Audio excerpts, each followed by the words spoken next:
Hello and welcome to your go-to Detroit Pistons podcast, The Pistons Pulse, co-hosted by me, Bryce Simon of Motor City Hoops, a former D1 hooper and current teacher, husband, and father of 3 amazing kids. And I'm Amari Sankopa II, Pistons beat writer for the Detroit Free Press. And of course, we're always blessed to be joined by our producer, Wes Davenport. If you are not listening to Wes and Blake Silverman on The Pin Down over on the Detroit Bad Boys YouTube channel, you absolutely should be. Of course, reading everything Amari and our guests are putting out on the Free Press, and a little shameless plug, the Motor City Hoops Substack, where I have the instant game analysis and notes. I dropped a video breakdown today of the last 6 minutes of the Game 2 victory on Monday night. Before we bring in our guy, Shawn Windsor from LaGuardia Airport in New York City. This is our first time, so hopefully this will go well. If you're listening on audio only, you may hear some babies crying, some announcements, stuff like that. Omari, real quick, vibe check.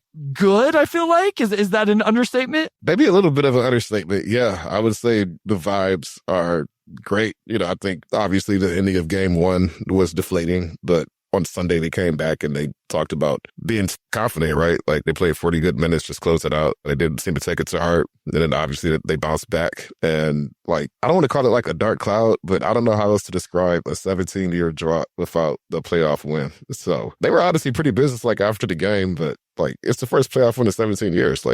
It's a big accomplishment and the vibes are great. I think they've continue to sustain, essentially what they started back in December. So, Shawn, maybe you can speak to that with the amount of time since this team won a playoff game, the vibes around that, the excitement around that. You've been around this team, you covering stuff for a long time. What was it like watching them finally get that monkey off their back on Monday night in the Garden? I guess thanks for having me, by the way. I wasn't thinking about that. I don't think the team was thinking about that. I don't think the coaches were thinking about that. I'm not even sure Tom Gores was thinking about that much. I mean, maybe he was a little bit. This team had nothing to do with that. I mean, they hadn't even been in the playoffs in 6 years, right? So nobody on that team is on this team. And I think it's a much bigger deal for us, the media, and then clearly the fans. But for the people in the team, in the locker room, the coaches, and the film rooms, all that, I think it was just about evening this series and making a statement that they're here in the first round. And I think it's more to do about bringing Detroit basketball back and saying, hey, this is what we're about on the national stage. Basketball people know they hadn't won a game in 17 years, but basketball fans, casual basketball fans out there who might be sort of enjoying this young team and the way they play, they're not thinking about that either. Yeah, in the moment, I will say just over the years, I mean, the guys get asked about it a lot, and I feel like they've been educated about sort of, what the team's been through, not only that, but, I know early on they talked about watching the Bad Boys documentary and everything. So, I could see a mix of both. I think in the moment they're thinking we just have a game to win. You've won 44 games this year, so you don't have, it's not like you've never won a basketball game before. But at the same time, I feel like with just how things have been, them coming in, and JB's been asked about it too, and he just got here, so I can see it for him too. But Cade, Isaiah, the guys who have been here for a while, I do think they have some understanding of this team hadn't done that since K's 23, so 6-7 years old. Mix of both, but absolutely yesterday they were in the locker room thinking we have a game to win and we won it, and now we have 3 more. Speaking of game 1, Shawn, you were at both game 1 and game 2. Detroit played really well, maybe the better team for the 75-80% of that game. Obviously, the fourth quarter run happened for the Knicks. They come back in game 2 and kind of wire to wire looked really good. New York ties it up in the fourth quarter, and then Schroeder has the big response. What have you seen so far in these 2 games? And let me just make one more comment about this 17-year run. Amari's right. They're aware of it. They're educated about it. And I think they were happy to give the city, it's almost like a gift, right? They were happy to give this basketball fan base that gift. I just don't think they're a new thing. They're their own thing. And I think it's more about, it's not so much to me about the 17 years as it is. And I saw this nationally last night and then again today. Now, take social media with a grain of salt, but there's this idea that, okay, Detroit started to show real promise. Why is it people outside this area are trying to figure out, okay, why is it so Detroit specific again? Why do the Pistons get good and you recognize that style of play as Detroit? To me, that's much more interesting than the 17 years. And that's what I saw all last night, even to a degree the other day when they controlled the game for the first 3 quarters on Saturday. I just, to me, that's worth something. It's why there's so much pride here. It's very, very specific to us and the folks that live here. No, I mean, these guys are so young that you can only have so much of a perspective for that. I mean, I think about, the Pistons when I was around the age of how long that streak was, and that was like Grant Hill era, like my memories of that are a bit more fuzzy, but I think it goes hand in hand. And again, it's just like you talk about that Detroit style of play and how that's really recognizable, but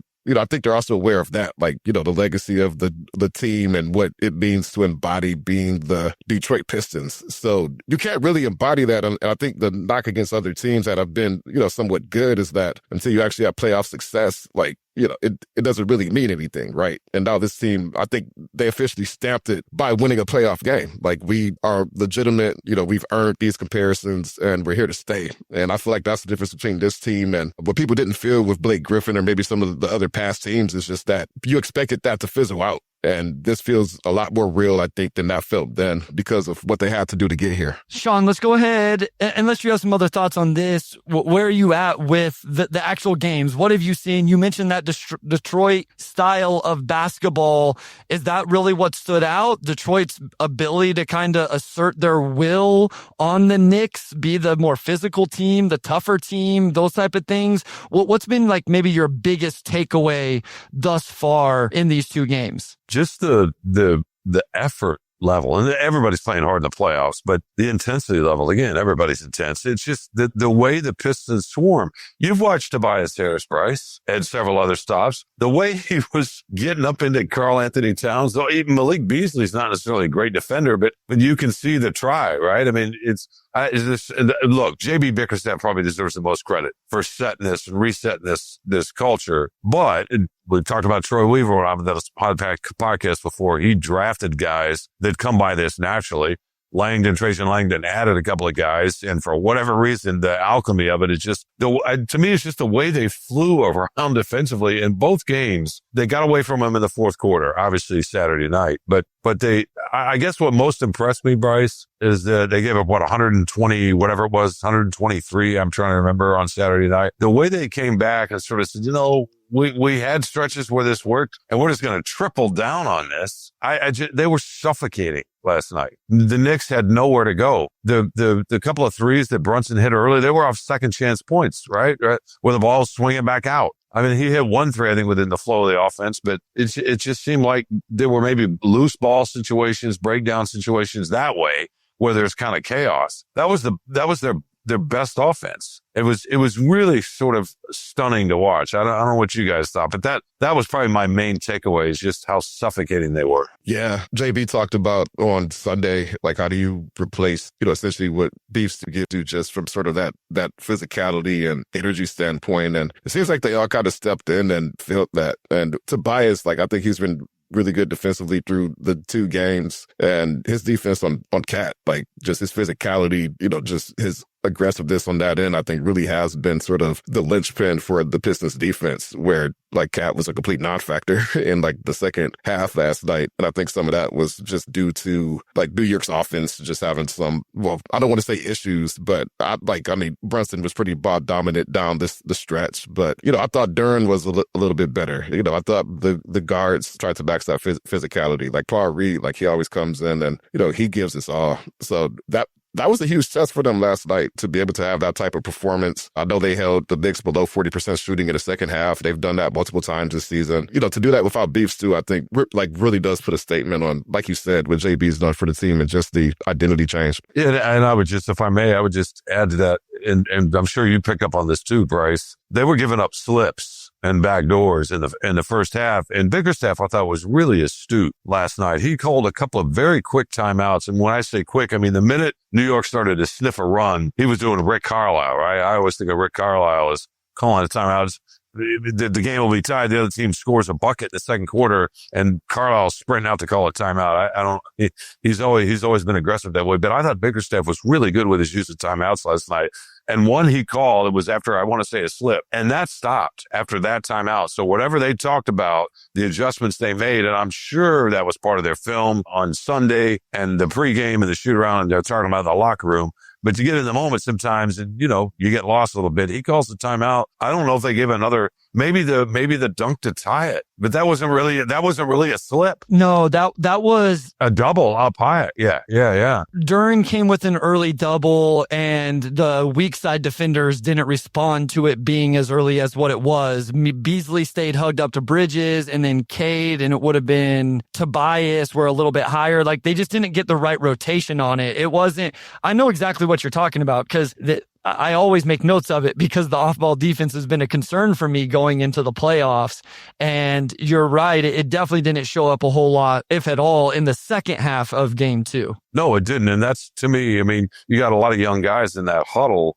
The fact that they can make that adjustment and not really struggle with that, not give that up much the rest of the way. I mean, obviously we haven't even talked about Cade Cunningham, but other than Cunningham and obviously Schroeder, it's really, really impressive that they could learn that quickly. Amari and I both heard JB talk about it, right? Amari, they were schooled Saturday night. How quickly were they going to learn? Well, they learned pretty darn quickly. Yeah, they did. I've just really been impressed by the resiliency this team has had. It seems like every so often this season they've had a loss or a moment that, maybe for past teams could have been unraveling, and it just hasn't been for them. It seems like they've been able to problem solve in real time and withstand whatever has been thrown at them. And they were like 6 of 27 from 3 or something last night. Like, you only had like 2.5 guys, 3 guys that were able to get a bucket between Schroeder, Tobias, and Cade, obviously. That's a defensive statement game. And I mentioned this on a pod earlier. And just in general, I feel like why the Knicks have struggled against this Pistons team is because they embody their style of play, or what a Tim style of play would be, better than they do, which obviously is also a JB style of play. But they want to be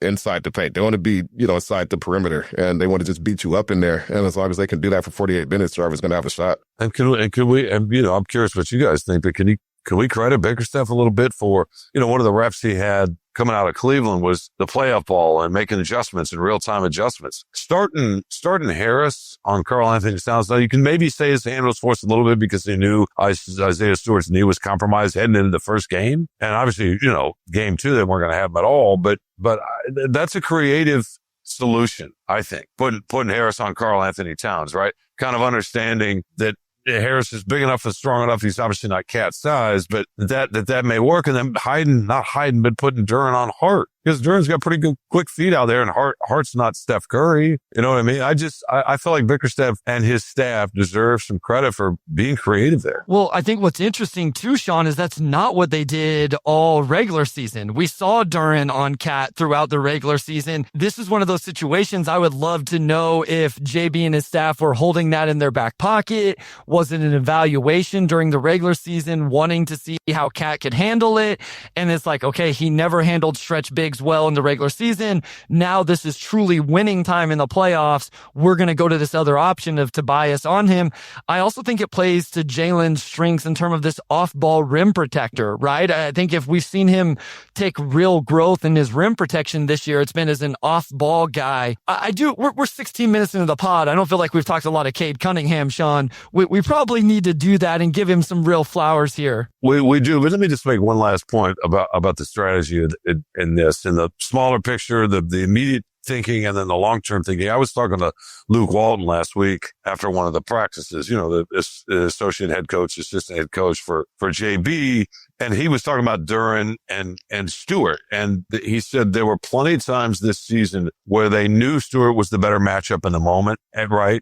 Especially earlier in the season, because they aren't sure what the season's about. They don't know back in December that they're looking at a 6 seed. So they're and it shifted as the season went on, but they're trying to balance. Okay, yes, Stewart's probably should be on the floor right now, but we got to develop Duren. So they're constantly weighing game by game, even within the game. How much is developable? How much is development? Right? Minutes for for Duran and how much is, okay, we just need the matchup because we got to win this game. They've been juggling that all year, and it's just interesting how this is playing out. Yeah, it is. And I also just wondered, and this kind of goes into their cat usage too, which I'm sure we'll get into maybe after K, but just the fear of them making the adjustment where it's like, Cat, you need to shoot more than 2 3-pointers. Like, we want you to hit double digits if you can. And like, we know how that's going for the Pistons this season. I also wonder how much of it was just them kind of proactively trying to neutralize that before you get Cat going early in the series. And now, essentially you're playing to your weaknesses instead of your strengths. Shawn, I do want to ask you, we have Andrew Claudio, a Knicks guy, coming on after you have to leave us, and I want to get his perspective, but I want to get yours. Are you surprised Cat hasn't shot more threes? I watched these 2 games and I'm like, okay, he's made some impressive drives and finishes and stuff, but if there's one thing this defense has really struggled with, it's stretch bigs all year. I realize Tobias, counteracts that a little bit. A little? Well, I know, but I don't even think they're trying. Or would you just give all credit to Tobias and JB in that matchup? I think that's where the credit goes. I mean, he did try last night. I mean, he did let one go last night. It wasn't even close. He was like, oh, I got him open, right? Harris has been on him like flypaper, which is kind of giving up. You're giving up leverage on the drive. And and he's obviously, to me, the biggest challenge for Harris is when, this is what I don't understand even more, is posting him up. Yeah. Right? Because he's a pretty good passer too. That's where Cat has the biggest advantage over Harris. I mean, he's got some leverage on the drive. I mean, we saw that a week and a half ago. Stewart was masterful because he has the strength to really shut Cat down on the drives. But Harris has been up in his grill, and they're willing to give up those drives. Don't you think? I'm with you. I think the matchup in general is definitely going to take away some. I guess what I'm surprised is there hasn't been some sort of emphasis. Like, we haven't seen it in transition. We haven't, I don't even know that I can't remember a very vivid pick and pop possession, right? Where Cat just popped and that was the action. You know what I mean? And maybe Tobias has been so good, and maybe I've given him a lot of credit in my notes, Shawn, on both ends of the floor. Maybe I need to give him even more, because here's the other thing. Cat's made 5 ridiculous shots on top of the lack of overall production that I don't know that he's going to make all series. No, you're talking about the fall away kind of leaners off the glass when Harris is draped out. Well, think about this too. So if Brunson's calling him up, who are the 2 defenders up there? It's Ashar Thompson and Tobias Harris. I mean, they're blowing that whole action up. And I know Thompson is largely trying to fight through. Right. And he's done an incredible job actually of fighting through. He's got to stay on a full mode with foul trouble. That's a different issue. But I just think they've done an intentional and a terrific job of blowing up the pick and pop. Amari, I'm a little offended. Ty Cobb's bat is giving you credit for your braids. No mention of me and Shawn. We don't even exist here on the video. Thank you, Ty Cobb's bat. I appreciate that. I love the braid. I love the braid love. I appreciate that. That means a lot. Not surprised, Shawn, we're not getting any love. Bryce, I've been trying to get you to grow your hair out for a long time, man. This is the longest you're going to get it. I've been really busy the last couple Sundays. 2025, man. There's stuff out there, man. Come on. I don't even have hair, so I can't really see anything. I did tell Amari in New York, though, that when I saw a promo photo, maybe with Amari's hair blown out, was that and John Neo, a columnist of the Detroit News, was there. We're both like, you got to show up to a game with that. That is awesome. That dude is awesome. You got to make a statement and walk in like Kay did in that salmon colored 3/4 alpaca. That was nice. Yeah. That was nice. I would love to. It just takes too much to blow my hair out. I'm going to do it. I'm going to do it at some point. We'll see. All right. We got to get to this topic. We'll get your thoughts first, Shawn, and then O2. Steven Suggs, can you guys talk about the bench doghounds, Dennis the Menace and Paul Reed, and Big Dog Pistons? The Knicks have no bench. That needs to be discussed. Shawn, your thoughts on the non-starter contributions of Dennis Schroeder, Malik Beasley. I know he had an off night in game 2. Paul Reed minutes with Isaiah Stewart out, and then really the Knicks' lack of bench other than the campaign takeover in the fourth quarter in game 1. Well, they had the McBride, the Miles McBride bank in 3 at the end of the shot clock. I'll let Mr. Claudio talk. It's Claudio, right? Yeah. Talk about the lack of them. Look, they haven't had a bench all year. I don't think it's surprising. I mean, I thought campaign's performance Saturday night probably wasn't sustainable.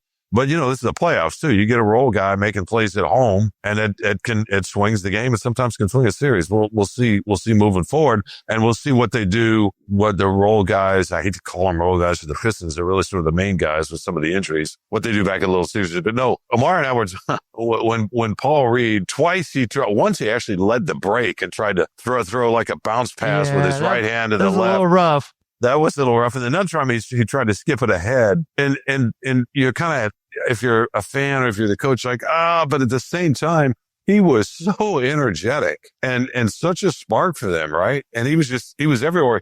I think in both those cases, his rotations helped create the loose ball, the turnover, whatever it was. I don't remember his exact kind of turnovers, but no, man, you just got to live with that. He made a difference. He gave them a huge spark. As far as Schroeder, man, he's been doing this on the international stage for a while, right? I remember even in Atlanta, he made some shots. He's a sneaky clutch. I shouldn't say sneaky. That sounds pejorative, but he's a good clutch player. How about that? He just is. Yeah. And he hadn't made a lot of shots lately. So for him to do that was big time. I mean, he helped win them the game. K Barb says we got Germany FIBA Dennis Schroeder last night, 0-2. Yeah, no question. Yeah, I think I posed this question to you, Shawn. I said, Dennis Schroeder is the best Pistons mid-season acquisition since Sheed. And I think you countered Tobias, which was a great counter. But he's in that conversation of most impactful mid-season signings, like even just before last night, they went 4-2, without Cade towards the end of the year, and Schroeder was a big part of that, just being able to keep things level. He's pesky on defense. Like, you can put him out there and there's not a whole lot of downsides to playing him. No, that's the thing. His two-way play, and he's calm. He doesn't take a lot of bad shots. Obviously he's not Rasheed Wallace, right? In terms of talent, overall talent level. Sheed. Yeah, no. For sure. Yeah, I just want to make that clear for your listeners. I know you're not saying that. I assume your listeners know you're not saying that. But yeah, no. But getting back, to Schroeder and Paul Reed, on a night when Hardaway goes 0 for 8, 0 for 6 from 3, Beasley hit, I think, 1 3. I think that's right. And maybe one other 2. So he was 2 for whatever. The fact that you're gonna win with that, well, yeah. Do you expect Dennis Schroeder to come and score 20 and hit basically the game-winning shot? Yeah. And guard Brunson. Think how much time he spent on Brunson with the Sar foul trouble. Schroeder has spent a lot of time on Brunson. And did a good job not fouling for the most part, too. He can get bullied a little bit because Brunson's so much more physical. But I do have to mention this. Andrew says, was waiting for the Paul Reed mid-range set shot. Surprised it didn't happen.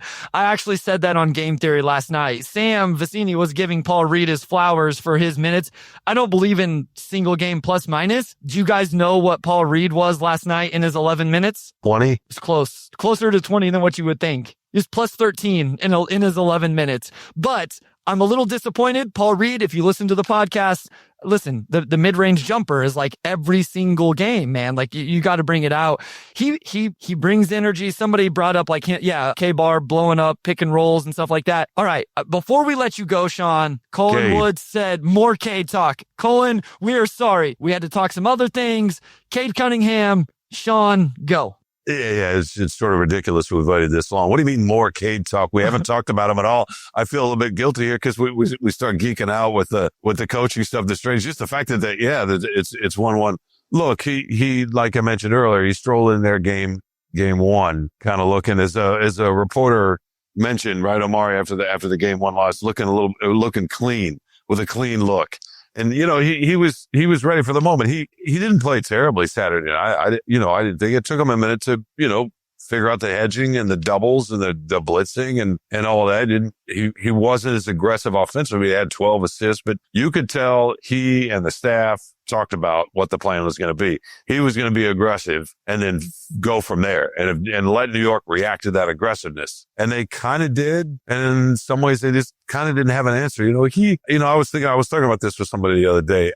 I don't know of any player quite like him right now in the NBA. Nobody moves quite like him, not at that size with the change, obviously the change of pace. But to me, it's just, we talk about Asar Thompson kind of floating around. Cunningham does too a little bit, but he's got the ball in his hands. He's not as springy and explosive. He doesn't teleport like Thompson does, but just the patience. He's just a really, really pretty player to watch. Even sometimes watch him get an outlet and the way he kind of is bounding down with the ball. And it's just nobody else is quite coming down the floor at that speed. You know, the wraparound when Bridges met him at the top of the 3-point line in transition, the wraparound and then the ball from left back to right to dunk, and then point at Carmelo Anthony sitting on the baseline. Just how smooth all that is, and just how patient he is. He can score obviously at all three levels. That's what I saw the other night. Yeah, the thing with, and there's so many different ways that he could get you too, right? Like, I don't even think he's had to post up too much this series. He's attacked for mid-range a lot, and then last night he was able to get to the rim. What I liked is that in game one, you know, of course, like the Pistons got a lot of open threes, and a lot of that was just because of how hard they blitzed Cade. And then last night was kind of the opposite, where it was the perfect storm of he attacks immediately. And, you know, they played him one-on-one a little bit more. And we've seen how he handled Hart and Bridges all season, but he got OG a few times too. And I think that was maybe a little bit more of the unknown, just given that we hadn't seen OG defend Cade as much during the regular season. But what I love about Cade is just his pace. He plays at a very unique pace that's somewhere between like a run and a jog. Like, I just think about that play he had in transition where he, you know, goes behind the back and dunks past Bridges, and he just does it all in one fluid motion and didn't break pace at all. Like, compared to Brunson, who's very herky-jerky, Cade doesn't have as much of that. He's very decisive, and he kind of decides what he wants to do. And, you know, sometimes just one dribble move and you're at the rim. Sometimes he's just going right through you. And there's a lot of that last night too. So that's really it. Like, there's a lot in his game offensively as far as his ability to score that he has not shown. And, you know, he doesn't do more than necessary, but, you know, he's got a deep bag that he can reach into. And I'm curious to see how that evolves over the course of the series and what else they try to do to slow him down. Real quick, how many times you say grown man to me last night, sitting next to me, Omar? Right? Between him and Darren, no, but just, finishing through. A lot of weight room through plays. contact. He finished with either hand. He was really something. GMAC's waiting here. I'm going to get his eyes to rise up on this. Mikal Bridges cannot guard Cade Cunningham. He can't. GMAC is shaking his head no. He is a Knicks content creator that is agreeing, and we'll get his thoughts in a second. Here's the thing, Shawn, to that point, he's bodied OG a couple times, and OG is a big-time defender in this league. I've been very impressed with OG in this series, especially I thought game one, he was incredible. But Cade's ability to create advantages with his wiggle and his handle and then keep those advantages. And then here's the stat I want to throw out real quick. His scoring stuff is actually very similar between the two games. The exact same number of field goal attempts. They were even between threes and 2-pointers in those games. It was the same. Second game, though, he got to the free throw line more. He was obviously more efficient. But what I love is game one, it was the assists. Game two, he had 12 rebounds and 11 of them were defensive rebounds. The Detroit Pistons out-rebounded the New York Knicks by a substantial margin, and Tobias and Cade both had double-digit defensive rebounds in that game on Monday night. I've always said Cade was going to be an all-around player, and I feel like that's what we're seeing so far all year, but we're seeing it play out in this year. One game, it's the assist. The next game, it's the scoring. It's the rebounding, Shawn. Even defensively, he's been fine. He's not incredible, but he's fine. I would say sometimes more than fine. That's what I was just going to say. I think he's had stretches where in these two games where he's been hounding. You know what I mean? Getting up in guys in a way. And Omar and I were talking about this again at the end of the game. He was absolutely gassed. They all were. And that's why Schroeder needed to take the shot in some way. I think the possession before, he went down on the corner and threw it back up to Schroeder and just kind of hung out there. He had nothing left, right? He had nothing left. He played 42 minutes, I think he played 42. So, all right, we got to get to a break. We got to get you on a flight. So, safe flight back to Detroit. Excited. I'm in Detroit. I'm at the Detroit airport. Yeah. I thought you were in LaGuardia. No. Oh, you're shout out you just hanging out in the airport so you can make this time work.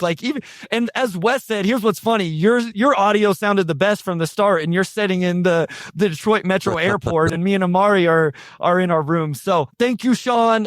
Any quick last thoughts? I bet we have you on again here, hopefully next week if you can after games 3 and 4. But any quick thoughts before we let you go and get GMAC I think here? Thursday night's the most anticipated professional basketball game around here in 15, 16 years. It's obviously not close. So it should be great. We'll see what happens. All right. Thank you so much, Shawn. We will have you back soon. Omari, we're going to go to break. When we come back, we'll introduce our guest, GMAC, Andrew Claudio.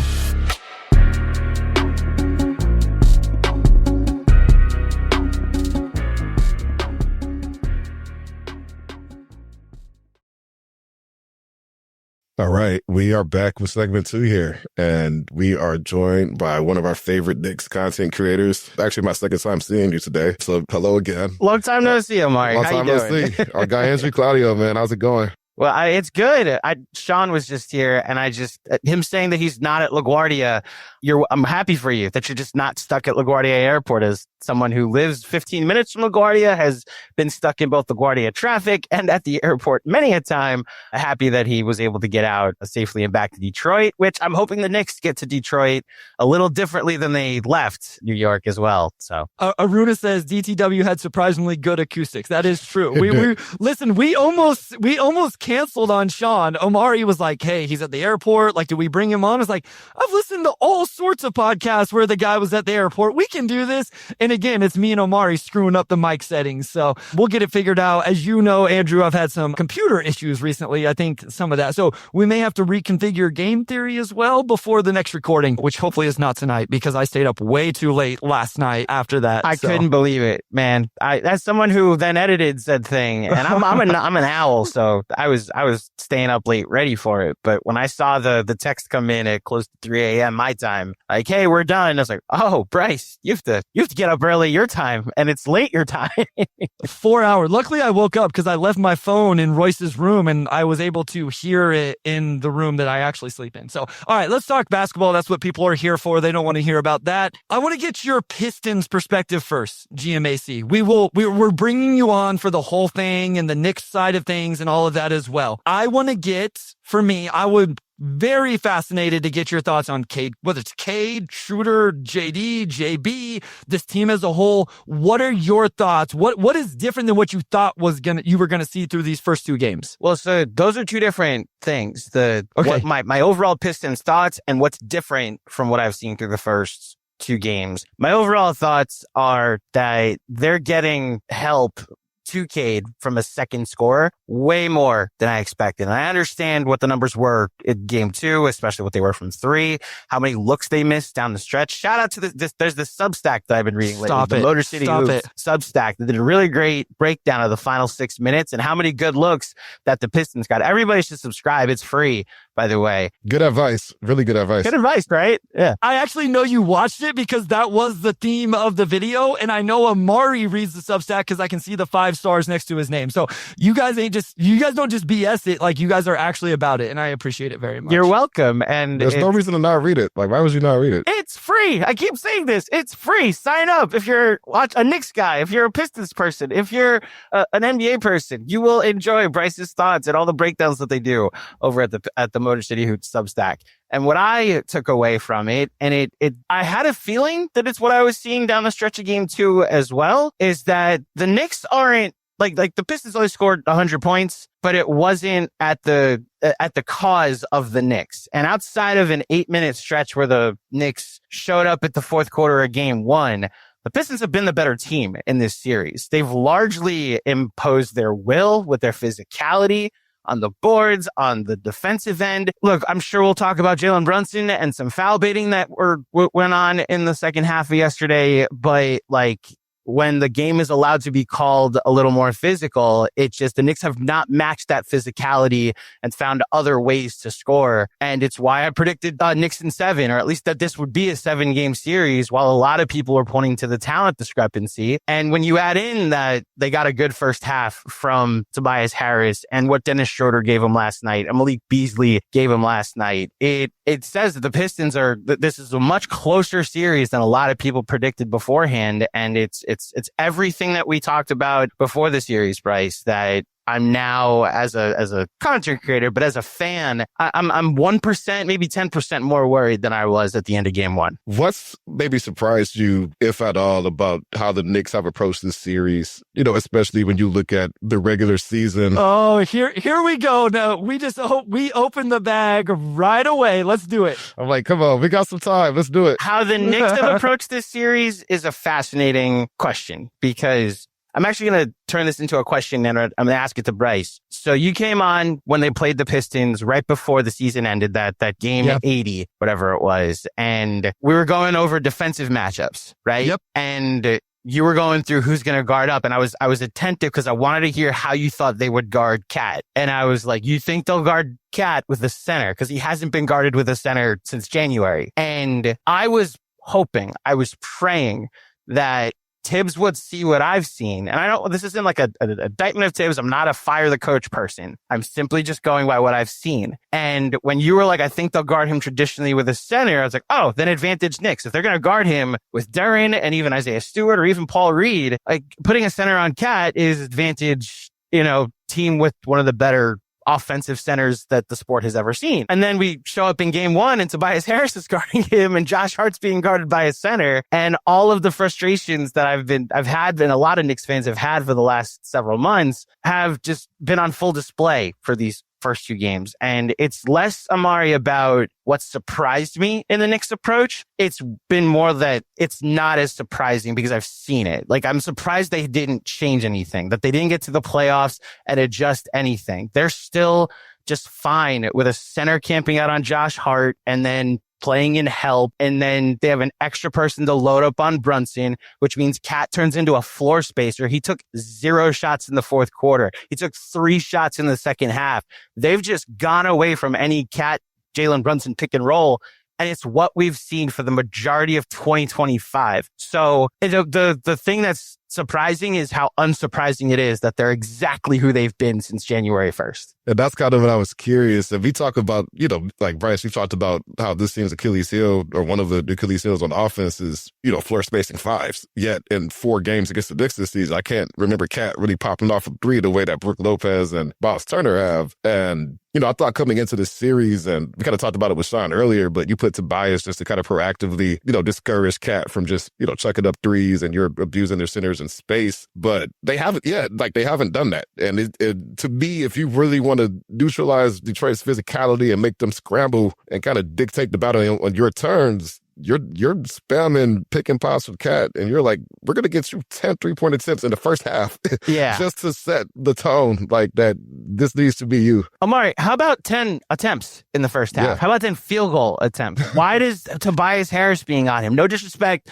to Tobias Harris, but I think Karl Anthony Towns can score on you. I don't know if that's a hot take, that the all-star starter, guy that's going to make All-NBA according to a lot of people this year, should be able to score if Tobias Harris is on him. And the Knicks are just like, yeah, but I'd rather spam Jalen Hart. That's a Freudian slip. Jalen Brunson, Josh Hart pick and rolls. And like, we didn't talk about this tomorrow, but Bryce and I did. Like, this has been their crunch time offense, and I guess clutch time, because we created that word 2 years ago. Like, this has been what they do all 2025. It's why Jalen Brunson is a candidate for clutch player of the year, because it's been effective. What's worried a lot of us is like, all right, like the save us Jalen Brunson offense is working, but what happens if it doesn't and you have no other counters other than, well, keep trying to save us, Jalen. And like, it's the 3 options when you go to Josh Hart, Jalen Brunson pick and rolls in crunch time are like usually a center then gets matched onto Jalen, which is advantage Knicks, especially if the center is dropping, or they double and he gets it to Josh Hart in the short roll. And I actually like Josh Hart 4-on-3, especially with 3 other floor spacers. Or you get Josh Hart in the dunker. The shot that tied the game 94-94 was them finding Josh Hart backdoor in the dunker spot because Duren came up too much and a little too early on the help. Those are effective things that you can do in crunch time. That's a lot of Josh Hart that I just mentioned in the span of like 3 plays or 3 options. And not offensive rebound, dive on the floor, Right, transition type plays, half court action, Josh Hart. It's like they have another all-star on the team. That's not Josh Hart. Last year, I understood it a little bit more, because you didn't have, like, Julius Randle was out. And honestly, like, even when they had Julius, they would run the offense through Julius sometimes. Like, he could create and they would do it that way. And it's just this whole season, Cat's been used as a floor spacer. And you go through these stretches where it's not even that he's not getting shots up. It's not a lack of aggressiveness on his end. He's not touching the ball. He's just used as like, go stand over there, bring your guy over there. And we're going to have Jalen and the Roommates podcast kind of cook down the stretch. And the worst version of it we saw last night. All right, I want to transition a little bit back to the Pistons side. Yes, please. We got yelled at earlier because we weren't talking about Cade enough, and rightfully so, because Cade Cunningham has been incredible.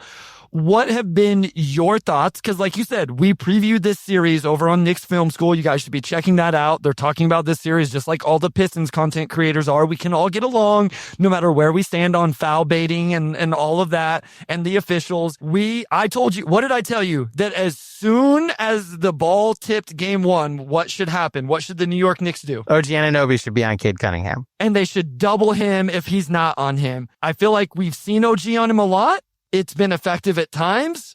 We've seen 2 on Cade a lot, but GMAC, me and Omari have watched every second of Cade Cunningham's career. That dude's looking real comfortable all of a sudden for the last 6 quarters. I think Tibbs better have a new plan come game 3 or he's going to continue to look real comfortable. What do you think about that? So it's interesting you said the last 6 quarters because I don't fully agree about the fourth quarter of game one. But Sure. I just meant like, I thought in the first half of game 1, it was like, it's his first playoff game, yeah, right? Yeah. And then, so sure, 5 out of 6, whatever, but he's looking very comfortable compared to what we saw in the first half of game 1. Here's what I'll say. He's been the best player in the series so far. And that's look, you want to talk about the preview that we did before the series, Bryce? Like, we went a little viral on TikTok because I seemed to hint that he's the second or third best player in the series, and that if the Pistons were to be matched up against the Pacers, that it's a wash between him and Tyrese Halliburton. I apologize for the disrespect. In the words of Shaquille O'Neal, I guess I was unfamiliar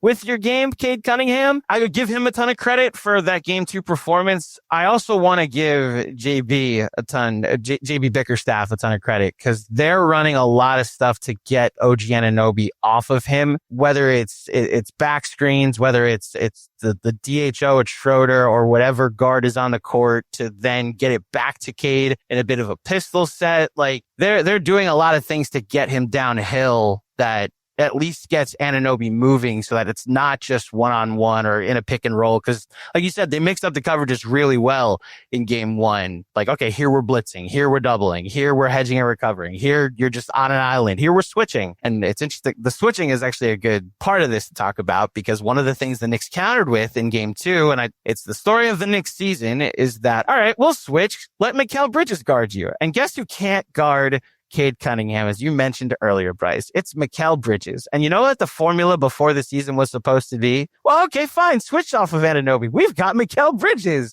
The formula was we can account for our bad point of attack or like on-ball guard defender and our big man not being a premier defender because we're going to defend so well on the wing. Yep. I will take my victory lap here with the Substack. I wrote that like three games ago during the regular season that you always like to bring up where it said they traded 5 first rounds for picks for this. He can't guard Cade Cunningham. It's continued. Listen, here's the thing, guys. If Cade Cunningham gets on a cleared outside against Mikal Bridges, he is going baseline and he is going to score because Mikal Bridges cannot keep him off the baseline. I'm sorry, GMAC. I know you agree. I'm sure it's not easy to hear. Bro, he slices through Bridges like life through butter. It is like he might as well not even be there. It's insane. It's less so that it's hard to hear. It's just like that. So December 7th, if people want to go read it, was the game at Madison Square Garden where Cade torched the Knicks and Bryce did that recap, those notes on the Motor City Hoops Substack that everybody should be subscribed to. And like, we were having those thoughts around Thanksgiving. Like, we traded 5 picks for this. And then like December, he was outstanding. The Knicks played a lot of bad teams. Christmas Day is incredible. 41 points. He fights off an alien invasion from Victor Wembanyama, and the Knicks win on Christmas. And then it's been like the bail I usually I send Mikal Bridges' way is that he's largely been matched up as a pick and roll partner on defense with Cat, and Cat's just backpedaling and drop coverage into oblivion. So he's just got like no extra time to get around a screen.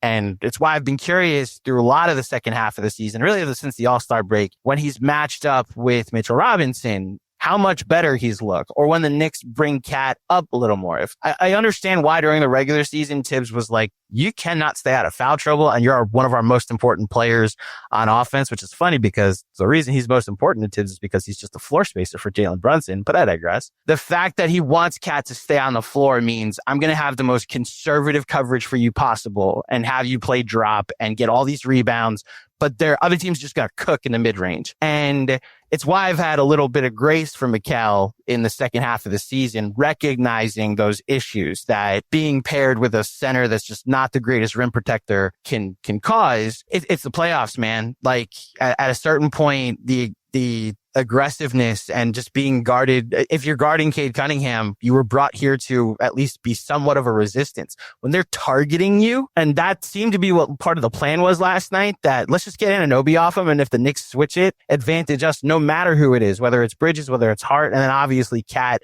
or Jalen Brunson. And it's why I'd like to bring this all the way back around to Cade. I thought he looked phenomenal in game 2. You're right, Bryce. He looks very comfortable. I don't know what the fix is, except a lot of people said like switch up the coverage or switch up the starting 5. I don't know if there is a starting 5 that stops Cade Cunningham. And what do they want though? Like, it wouldn't be to take Mikal out? No. It's a Josh Hart out, Mitchell Robinson, and just have this way, like you bring up a better option at the rim so that we can be more aggressive with Cat. He can roam more. Like it's that, very actually. much what the Timberwolves did with Rudy Gobert. Let's hold off because I want to talk about the 2 big lineup in general. Yeah, so let's pause there. We're going to go to break. Amari, you don't have to open with the 2 big lineup. Wes, put it in the chat so I don't forget because I'm getting old. Let's go to break. When we come back, O2, you lead us off.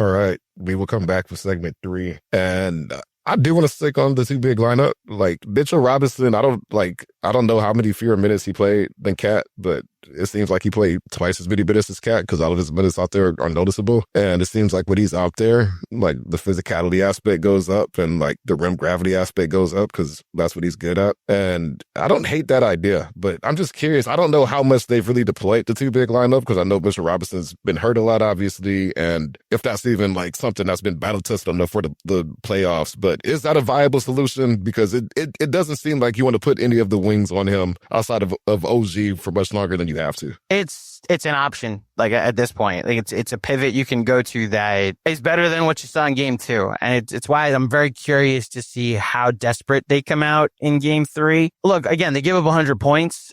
I am very skeptical about how much was the Knicks forcing the Pistons into bad offense and more.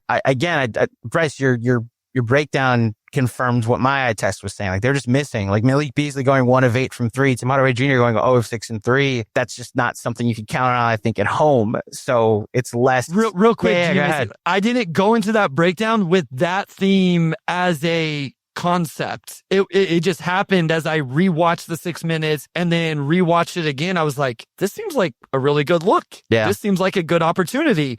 And it was like, okay, this ended up being the theme. I didn't go into that like, hey, I'm going to show how many good looks the Pistons got and didn't make. I think that was my big takeaway. So that's why it's twofold, right? Like, Omar, you ask about optionality and deploying the 2 big lineup, right? It changes how you approach things on offense a ton. And I think it leans into Tibbs' sensibilities. Like, again, I'm not a fire the coach guy. I don't think he knows how to make the most of a 5-out lineup because we haven't seen a true 5-out lineup because Josh Hart just has to be on the floor for 40 minutes of a game. And when he's not, we don't see them put Deuce McBride in his place or even like a campaign or a Landry Shamet in his place. So that way you have 5 shooters on the floor.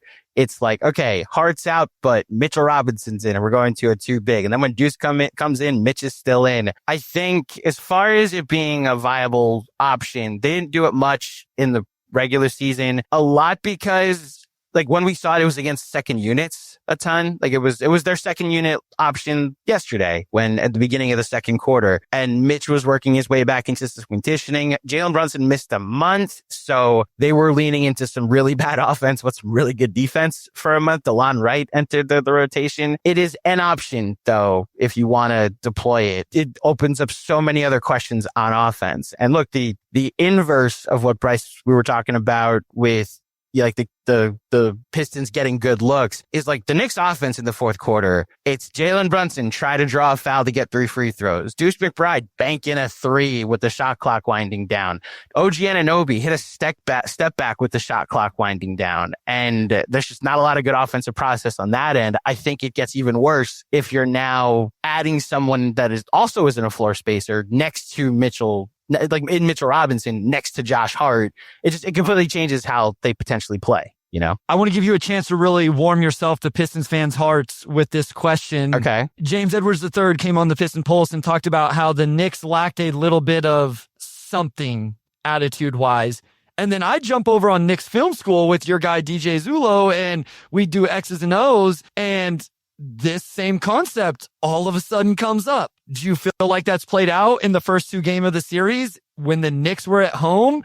And can you elaborate on this kind of mentality that I think Pistons fans are going to love to hear that their team has and their opponent seemingly does not? Yeah. After you and James did that pod and then you and I did that pod, I had James on Knicks Film School and we were like, so we're at the forefront apparently of talking about this team's penchant for being punk is how we've phrased it. So one of the national television games that the Knicks had earlier this year was against the Hawks in the in-season tournament game. They lose the game. Trae Young rolls the dice on the Knicks Film School logo because the Hawks are going to Vegas. Knicks do nothing. And it was like, so they can not just lose, but they can be embarrassed at home. And that's just not what happened last season. You know, I left every Knicks game last season. Look, for the Pistons fans who don't know, I know it ended a game before the conference finals, which is just like a second round loss. It's one of the more enjoyable seasons as a fan and as a content creator that I've ever had. The connection to that team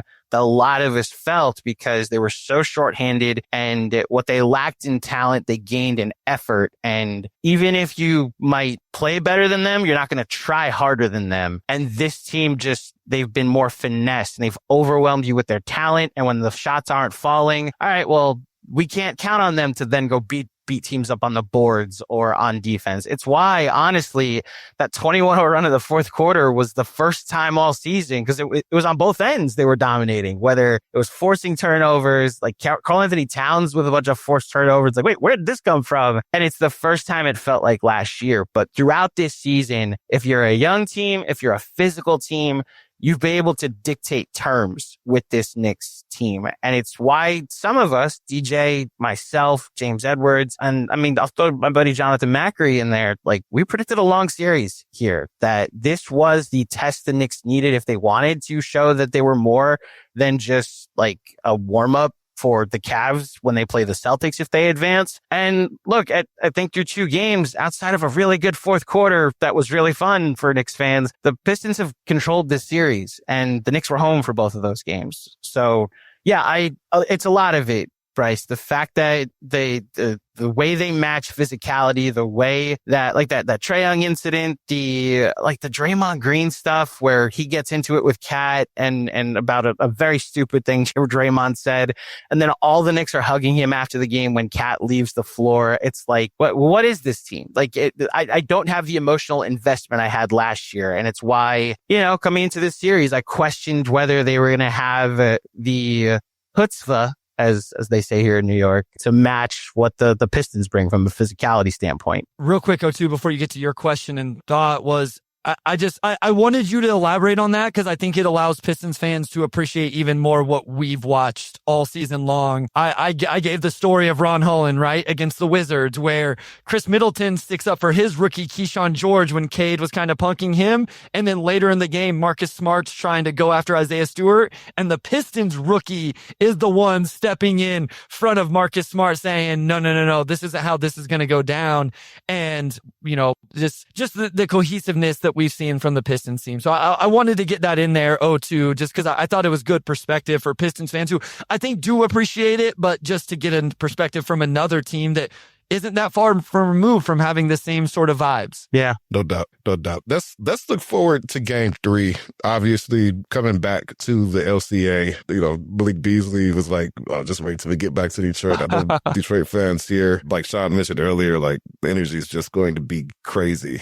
What do you want to see from the Knicks in the first 6 minutes? Like, coming out of the gate, how do they need to attack that game to set the right tone? Like offense, defense, however you want to take that. The defense, I think, will play out over the course of the game. I don't know what the strategy is to slow down Cade Cunningham. I don't think any team has really figured that out this season. So it's not so much a let him get his, like you were supposed to be able to double him and let other people beat you. Guess what? Other people have beaten you through 2 games. So especially with role players playing better at home being the theory, I'm very curious to see how they guard Cade in game 1 and seeing, what Malik Beasley at home, Tim Hardaway Jr. at home, Asar Thompson at home. And look, I'll just say the refs at home potentially playing a different role than they did at Madison Square Garden. My biggest curiosity, Omar, O2 is a good nickname, by the way. I got GMAC. O2 is a great nickname. I'm gonna start saying that now. OT, the biggest curiosity I have is, do the Knicks see what we're seeing and how they're using Cat? And it's like, you know what? Fine. We're just gonna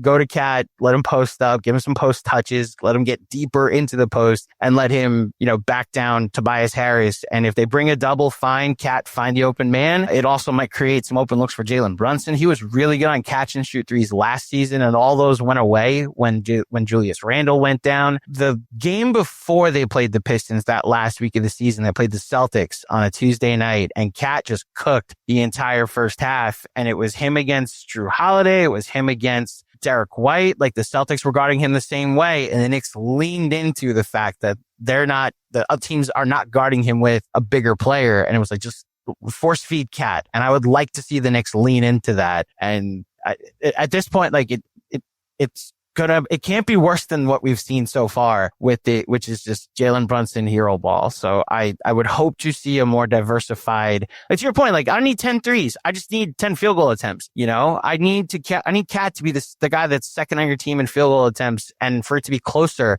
than what we've seen to the disparity with him and Brunson. So yeah, I would hope they try to take advantage of their all-star, all-NBA center and how much of a threat he's supposed to be on offense, especially with Tobias Harris guarding him. Okay, real quick, GMAC, we got 8 or 10 minutes here. We're no rush, but I want to flip it over to you. I want to let you host here for 8 or 10 minutes, like we're over at Knicks Film School, and you're bringing O2 and I on to ask us some questions. But first, I do want to just say, if I'm the Knicks, I'm doubling Cade Cunningham. I am leaning into it, and I'm making anybody else make a decision. Again, you've referenced the video. I highlight in the video where they completely whiff Jalen Duren wide open, rolling to the basket in the last 6 minutes of the game because the bigs roll too deep. Cade at times is a little slow getting it there. I would put 2 on him from the start, and this is out of respect to Cade Cunningham and who he is. My thoughts, we'll see if it happens or not. GMAC, take over the podcast for the last 7, 8, 10 minutes, whatever we get into here.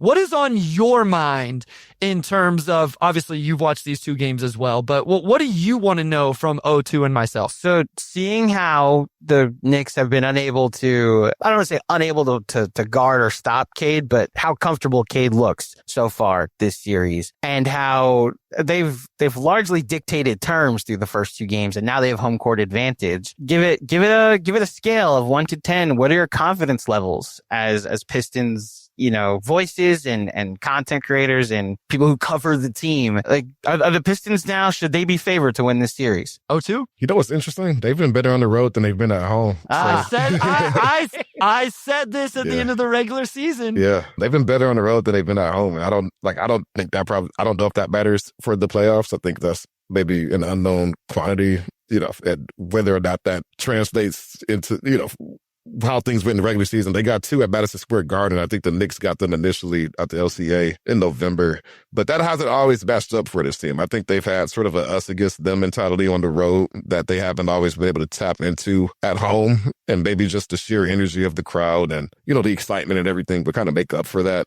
And it's not like they were dramatically worse at home. It's, it's probably like a handful of games difference. But I don't know if there's going to be that big of a difference just in how they perform based on that. I think that's a little bit more of an unknown. But I think with that, to get game 2 and to have that momentum riding into game 3 when you're coming home, and, I think you have shown that the recipe that worked against the Knicks during the regular season, you can, in fact, recreate during the playoffs. And the onus is on the Knicks to solve this. The Pistons, I think, have their recipe. The Knicks have to solve this. They've had 6 games of trying to solve it. And then the last 4 games 5 games, the Pistons have probably been a better team for all but maybe 3 of those quarters. I mean, I think it's mostly been pretty one-sided. So if there's any confidence, I think it's just that game 2 definitively proved that you can beat the Knicks the same way you've been beating them, and now you're at home. So there's probably no reason for you to feel too much doubt at this point. The Knicks have to figure stuff out. I think the Pistons are probably more confident. Yeah, my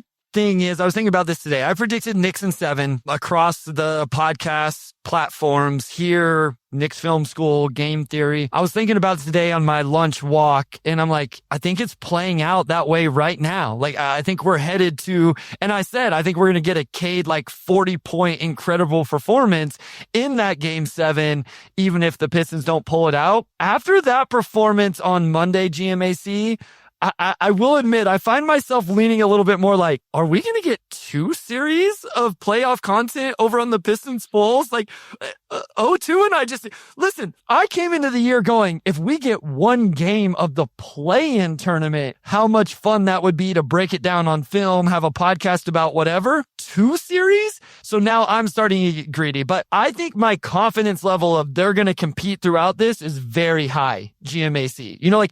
After game 1, you and I texted a little bit, and I don't know that it gave me a whole lot more confidence, even though there was this crazy fourth quarter thing. After game 2, seeing how comfortable Cade was, seeing the different guys that can guard Brunson, seeing Bridget, just seeing all these different things, I'm like, I think they got a chance. They did that without Isaiah Stewart, who's their second best defender, if not their first best defender. First best, that doesn't make sense. But it just, everything we've seen about this team all season long played out between game 1 and game 2. The response, the comfortability, this, rising up to the occasion. To Amari's point, I am a little bit nervous that they're going to be a little too juiced coming out in game 3 because LCA is going to be bananas. And I'm interested to see if they're able to kind of harness that in a positive way or if it ends up being in a negative way, GMAC. Yeah, the interesting thing about how the Knicks dictate their own terms is it's usually dependent on a lot of shot making. And it's why I'm curious if this team has that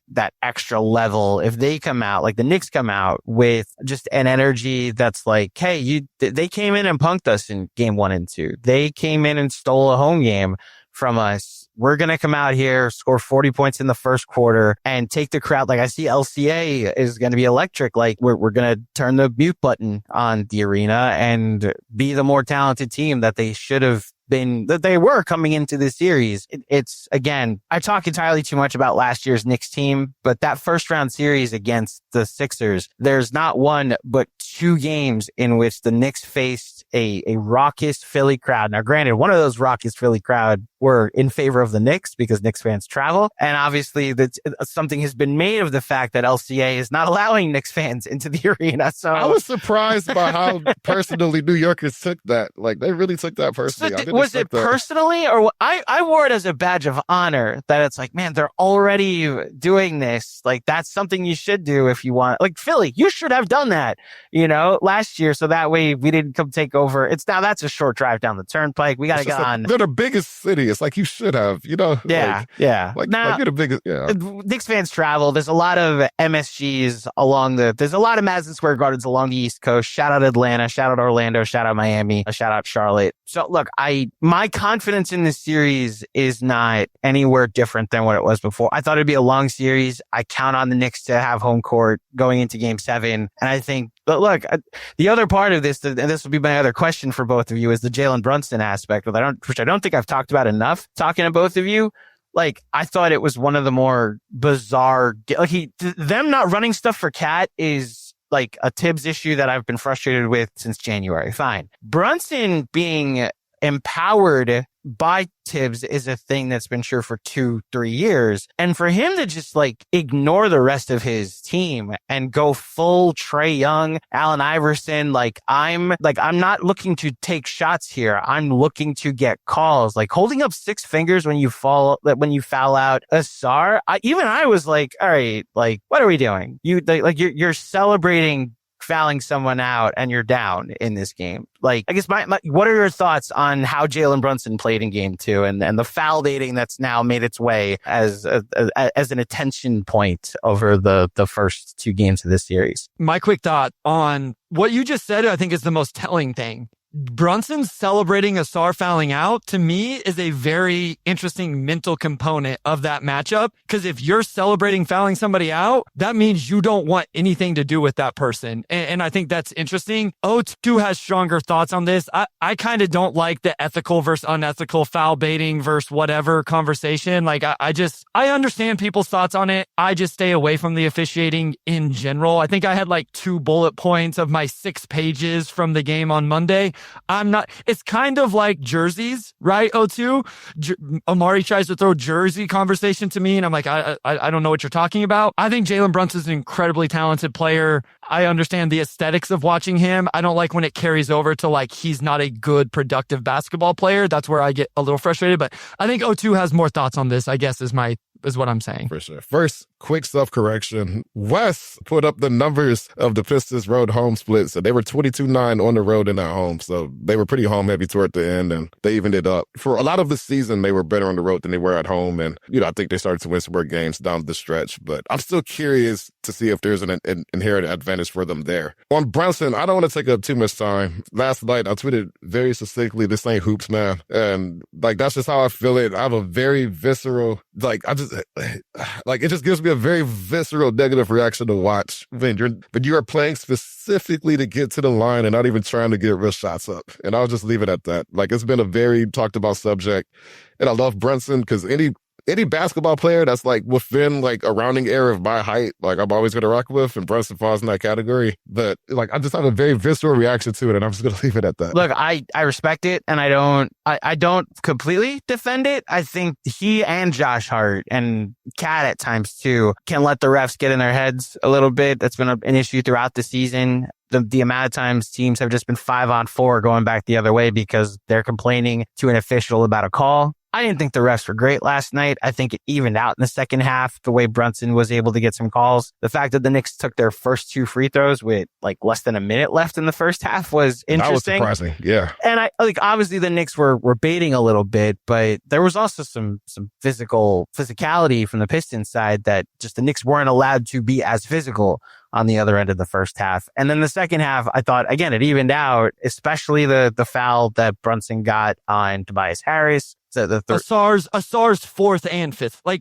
Yeah. Especially Asar's 5th foul is the one that drives me the most crazy. Where he just fell down? No, the one where, when he was on ball, Asar cut him off with his chest. And then because Brunson fell down, they called Asar for everybody points to the one where it went to the review and whatever. The one that bugs me the most is Asar's doing exactly what you would teach somebody to do at the point of attack. Yeah. So. Yeah. Now look, there is a craft to that in recognizing how players are and aren't allowed to be able to guard you. And I've come to appreciate when it is being used as a craft. This is a bad defender playing you in a way that you shouldn't be played and taking advantage of that. It got a little much even for me last night. Now, look, you're just not going to find a lot of bad things I say about Jalen Brunson. He's not just changed this franchise. He's changed my life, guys, for the better over the past couple of years. And last year in that playoff run when the Sixers have their own version of that in Joel Embiid, and we're able to counter it with Jalen Brunson. It was all right, if you're going to give Embiid those calls, as long as Brunson's getting them too, I'll be okay with it. And I think game 2 was the first time it was dude, you've got Cat being guarded by a forward that we sent home last year. Why are you taking over the game, not trying to get shots up, but just trying to get whistles? And I thought it led to their downfall a little bit. Now, granted, they also got back in the game and tied it with a minute left, so it didn't completely ruin the end. But he's also one of the best tough shot makers, which again is why he's going to end up probably finishing second for Clutch Player of the Year, and largely why, even though they were able to have a 51-win season, these teams they're so much closer than I think a lot of people thought going into this series and projected going into this series, especially how both teams have played since January. So I'm curious what kind of Brunson we get in game 3 and whether he's a bit more composed, running an actual offense, getting his teammates involved, and maybe a little more ethical on his end as well. O2.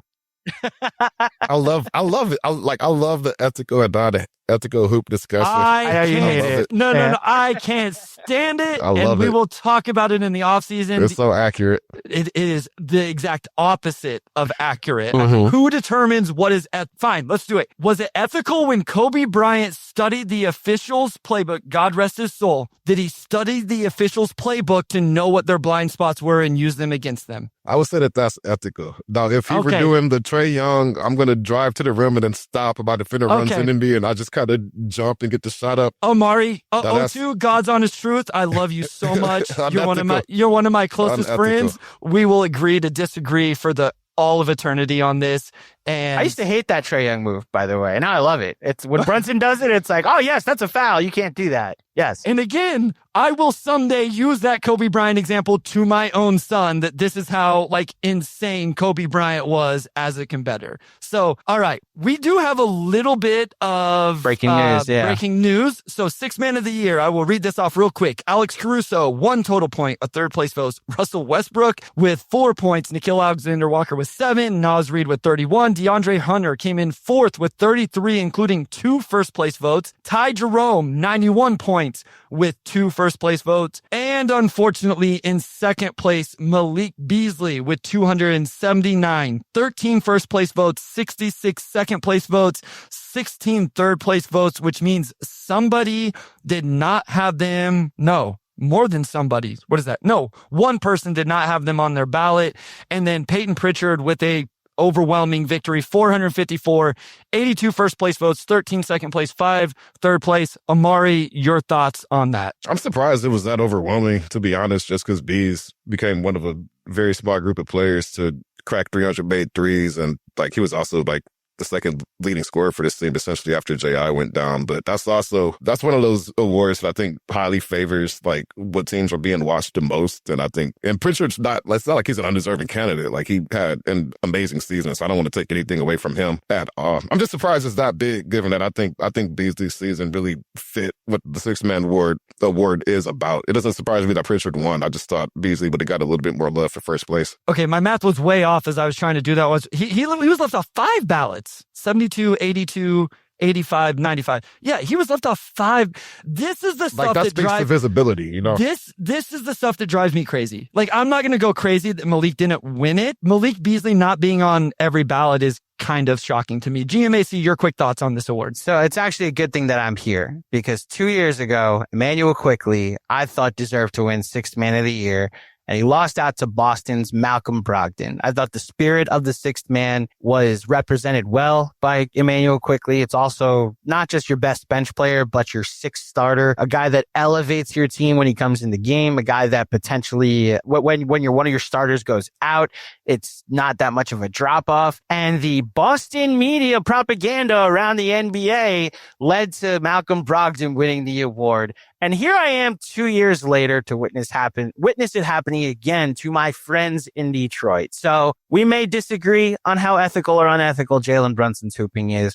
We may disagree on how the officials may call certain games. We may disagree on whose pizza is better. It's New York, but whose pizza, different things. But the things we can unite on is that Boston needs to get up out of here with the way that they infect the awards votings and how things just seem to favor them when it ends up being a tiebreaker between us small city folk here in New York and Detroit, of course. And then the did media. this for game theory. Did you have Beasley? I had Beasley. Yeah. Okay. Yeah. Cool. It's what O2 said. The second best player, their second scorer was Malik Beasley. Also, from a Knicks perspective, my gosh, he didn't miss against the Knicks this year. So of course I went with him. Yeah. By the way, Michael Beasley could get buckets too. Yes, if he was coming off the bench, he would also be a sixth-man candidate. Yes. Yeah. All right. I got to go watch my kid play soccer, so I got to get out of here. But we knew this one was going to run a little long, and that was by design. We're in the freaking playoffs, guys. Hopefully you guys can handle an hour and 20 minutes. If not, not, I mean, this is light work compared to game theory. So I'm glad O2 didn't lose his voice doing this one. I knew I would be able to hold up, and GMAC would as well. Kean says, thanks, GMAC. Great stuff for Knicks Film School, game theory, and Got a Mets podcast. Love it. A man of many hats. Again, I love doing this stuff because, as I said earlier, O2 is truly a friend to me. GMAC is also truly a friend to me. Obviously, Wes as well. And Summer League will all have to get together and have a meal and do all of that stuff. So before we let you go, GMAC, let the fine people know where they can find you, your work, and all of the great stuff you guys do over there. So you can find Knicks Film School by just searching for Knicks Film School on all socials, on YouTube, where podcasts are available. We're overcovered at this point with Knicks Film School coverage, with Knicks coverage before the game, during the game, after the game. We've got off day podcasts on our socials. We're doing stuff on TikTok, on Instagram. My @BigDogPistons question. It's Andrew J Claudio _ You'll see this beautiful face smiling and in the profile picture as well. So check me out there. And if you do care about baseball, Mets Therapy AC on all socials as well. I do a little mini therapy session talking about the most recent Mets game or set of games when I get the chance to. But yeah, we're covering the Knicks as thoroughly as possible from an X's and O's perspective, from a fan vibes perspective. So come check us out. GMA, thank you so much for joining us today. Yes, sir. GMAC, amazing stuff. Can't wait to watch Game 3 and the rest of the series. I think we all agree that no matter which way it goes, this is going to be an extremely fun series. So I can't wait. You do excellent work, man. Thank you so much for joining us. Thank you. I appreciate that, O2. You too, Bryce. Thanks. Appreciate it. O2, take it away, my guy. Absolutely. Big thanks to our audio producer, Robin Chan, our editor-in-chief, Dakota Avery Nichols. Also, shout out to Wes Davenport, and we'll talk to you all next week.